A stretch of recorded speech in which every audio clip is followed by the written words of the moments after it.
TOEFL Reading 1 Resources and Industrialism in Canada P1 While the much anticipated expansion of the western frontier was unfolding in accordance with the design of the national policy, a new northern frontier was opening up to enhance the prospects of Canadian industrial development. Along the preserve of the fair trade, the Canadian Shield and the Western Cordilleras became a treasury of minerals, timber and hydroelectric power. In the late 19th and early 20th centuries, as early as 1883, CPR Canadian Pacific Railway construction crews lasting through the rugged terrain of northern Ontario discovered copper and nickel deposits in the vicinity of Sudbury. As refining processes, uses and markets for the metal developed, Sudbury became the world's largest nickel producer. The building of the Temiskaming and Northern Ontario Railway led to the discovery of rich silver deposits around Cobalt, north of Lake Nipissing in 1903, and touched of a mining boom that spread northward to Kirkland Lake and the Porcupine districts. Although the economic importance of these mining operations was enduring, they did not capture the public imagination to the same extent as the Klondike gold rush of the late 1890s. P2 Fortune seekers from all parts of the world flocked to the Klondike and Yukon River valleys to pan for gold starting in 1896. At the height of the gold rush in 1898, the previously unsettled subarctic frontier had a population of about 30,000, more than half of which was concentrated in the newly established town of Danson. In the same year, the federal government created the Yukon Territory, administered by an appointed commissioner in an effort to ward off the prospect of annexation to Alaska. Even if the economic significance of the Klondike strike was somewhat exaggerated and short-lived, the tales of sudden riches, heroic and tragic exploits, and the rudeness and lawlessness of the mining frontier were immortalized through popular fiction and folklore, notably the poetic verses of Robert W. Service. P3 Perhaps less romantic than the mining booms, the exploitation of forests and water resources was just as vital to national development. The Douglas fir, spruce and cedar stands of British Columbia, along with the white pine forests of Ontario, satisfied construction demands on the treeless prairies, as well as in the growing cities and towns of central Canada and the United States. British Columbia's forests also supplied lumber to Asia. In addition, the softwood forest wealth of the Cordilleras and the Shield was a valuable source of pulpwood for the development of the pulp and paper industry, which made Canada one of the world's leading exporters of newsprint. Furthermore, the fast-flowing rivers of the Shield and Cordilleras could readily be harnessed as sources of hydroelectric power, replacing coal in the booming factories of central Canada as well as in the evolving mining and pulp and paper industries. The age of electricity under public ownership and control was ushered in by the creation of the Ontario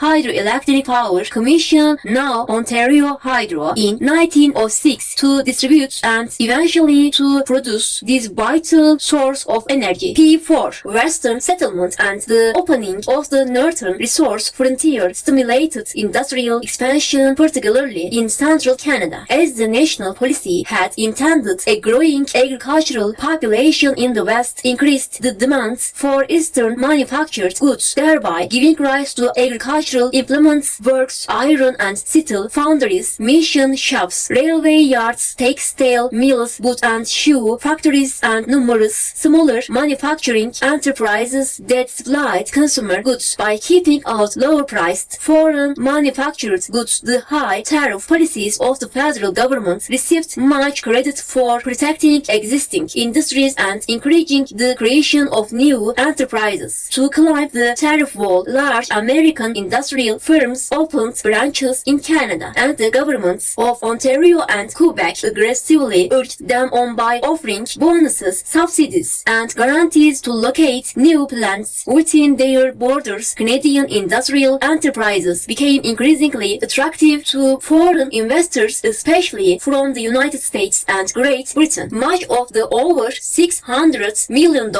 of American capital that flowed into Canada from 1900 to 1913 was earmarked for mining and the pulp and paper industry, while British investors contributed near $1.8 billion, mostly in railway, building, business development and the construction of urban infrastructure. As a result, the gross value of Canadian manufactured products quadrupled from 1891 to 1916.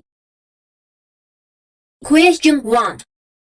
Why does the author mention the railroads in paragraph 1? A. Because miners were traveling to camps in the West. B. Because mineral deposits were discovered when the railroads were built. C. Because the western frontier was being settled by families. D. Because traders used the railroads to transport their goods. Answer B. The building of the Temiskaming and Northern Ontario Railway led to the discovery of rich silver deposits. Choices A, C, and D are true, but they do not relate to the point in paragraph 1, the resources in the western frontier. Question 2. In paragraph 1, the author identifies Sudbury as A. An important stop on the new railroad line. B. A large market for the metals produced in Ontario. C. A major industrial center for the production of nickel. D. A mining town in the Klondike region. Answer C. Sudbury became the world's largest nickel producer. Choice A is not correct because it is not mentioned directly in the paragraph. Choice B is not correct because Sudbury was a supplier, not a market for metals. Choice D is not correct because Sudbury is in Ontario, not in the Klondike. Question 3. The word enduring in the passage is closest in meaning to A. Destructive, B. Restored, C. Identifiable, D. Lasting. Answer D. In this passage, lasting is a synonym for enduring. Question 4. According to paragraph 2, why was the Yukon Territory created? A. To encourage people to settle the region. B. To prevent Alaska from acquiring it. C. To establish law and order in the area. D. To legalize the mining claims. Answer B. The federal government created the Yukon Territory in an effort to ward off the prospect of annexation to Alaska. Choice A is not correct because fortune seekers were lacking there already. Choice C is not correct because the tales of lawlessness were told in popular fiction, but no effort to establish law and order was mentioned. Choice D is not correct because the legality of the mining claims was not mentioned. Question 5. The word previously in the passage is closest in meaning to A. Frequently, B. Suddenly, C. Routinely, D. Formerly. Answer D. In this passage, formerly is a synonym for previously. Context comes from the reference to unsettled for an area that was increasing in population. Question 6. How did the poetry by Robert Service contribute to the development of Canada? A. It made the Klondike Gold Rush famous. B. It encouraged families to settle in the Klondike. C. It captured the beauty of the western Klondike. D. It prevented the Klondike's annexation to Alaska. Answer A. The tales of the Klondike strike were immortalized through the poetic verses of Robert W. Service. Choices B and C may have been true, but they were not mentioned in connection with the poetry of Robert Service. Choice D is not correct because the creation of the Yukon Territory, not the poetry, prevented the Klondike's annexation to Alaska. Question 7. According to paragraph 3, the forest industry supported the development of Canada in all of the following ways except A. By supplying wood for the construction of homes and buildings. B. By clearing the land for expanded agricultural uses. C. By producing the power for the hydroelectric plants. D. By exporting wood and newsprint to foreign markets. Answer B. Choice A is mentioned in paragraph 3 sentence 2. Choice C is mentioned in paragraph 3 sentence 5. Choice D is mentioned in paragraph 3 sentence 4. Question 8. The word furthermore in the passage is closest in meaning to A. Although, B. Because, C. Therefore, D. Moreover. Answer D. In this passage, moreover is a synonym for furthermore. Context comes from the addition of another way that the forest and water resources were exploited. Question 9. Which of the sentences below best expresses the information in the highlighted statement in the passage. The author choices change the meaning or leave out important information. A. New businesses and industries were created by the federal government to keep the prices of manufactured goods low. B.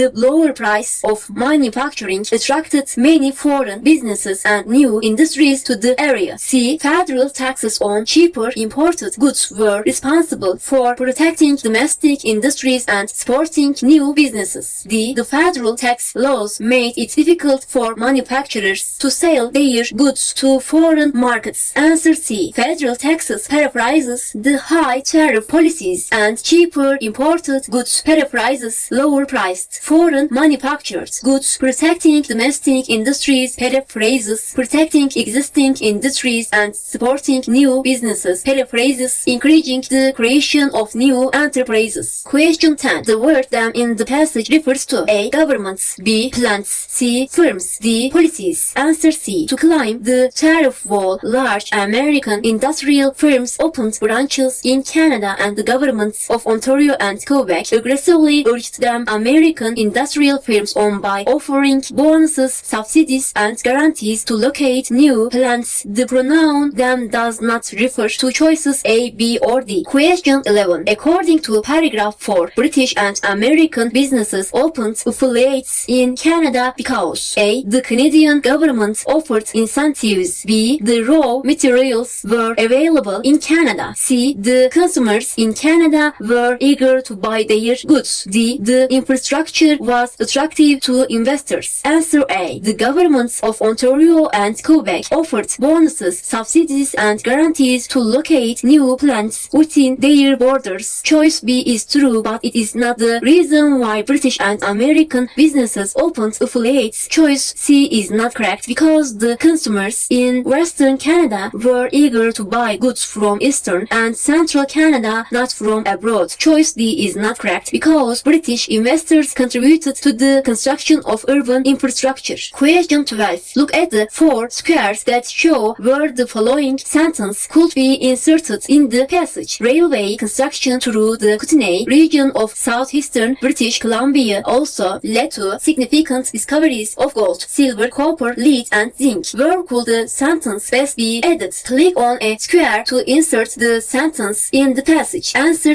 Vocabulary reference is a transitional device that connects the insert sentence with the previous sentence. The connection is railway construction and discoveries of gold, silver, copper, lead, and zinc to the building of the railway and rich silver deposits. Question 13. Directions and introduction for a short summary of the passage appears below. Complete the summary by selecting the 3 answer choices that mention the most important points in the passage. Some sentences do not belong in the summary because they expresses ideas that are not included in the passage or are minor points from the passage. This question is worth 2 points. The northern frontier provided many natural resources that contributed to the industrial expansion of Canada. Answer choices A. The Yukon Territory was created in 1898 during the gold rush in the Klondike and Yukon River valleys. B. The frontier was documented in the popular press, which published tales of heroes and gold strikes. C. Significant discoveries of mineral deposits encouraged prospectors and settlers to move into the territories. D. Wheat and other agricultural crops were planted after the forests were cleared, creating the Central Plains. A. Powered by hydroelectricity, lumber and paper mills exploited the forests for both domestic and foreign markets. F. Incentives encouraged American and British investors to help expand manufacturing plants in Canada. Answer C, A, F. Summarize the passage. Choices A and B are minor points that support major points C. Choice D is a minor point that supports major point A.